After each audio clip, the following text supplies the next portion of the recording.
বৰপেটা ৰোডত হৃদয় বিদাৰক ঘটনা। গাঁতত পৰি মৃত্যু 2 শিশুৰ। দুটি শিশু বিয়লিৰ পৰা সন্ধানহীন হৈ আছিল।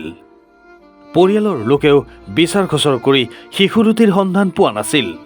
সন্ধিয়াৰ ভাগত মছজিদৰ এটা গাঁতৰ পানীত শিশুৰ চেণ্ডেল ভাহি উঠা প্ৰত্যক্ষ কৰে স্থানীয় লোকে। তাৰ পিছতে সন্দেহ ঘনীভূত হোৱাত 2-4জন জঁপিয়াই পৰে গাঁতটোত। তেনেতে ওলাল শিশু দুটিৰ সন্ধান। মৃত অৱস্থাত উদ্ধাৰ শিশু দুটি।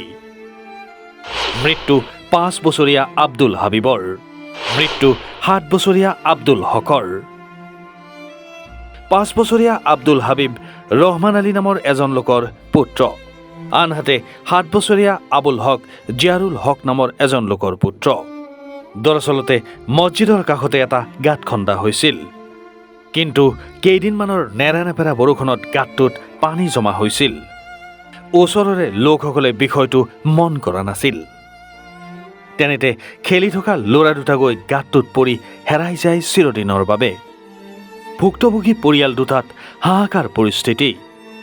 ঘটনাটোক কেন্দ্ৰ কৰি অঞ্চলবাসীৰ চকু সেমেকি উঠিছে। শোকৰ ছাঁ পৰিছে অঞ্চলজুৰি। বৰপেটা ৰোডৰ পৰা সমীৰ চক্ৰৱৰ্তীৰ ৰিপৰ্ট, এনি ভাৰত 24।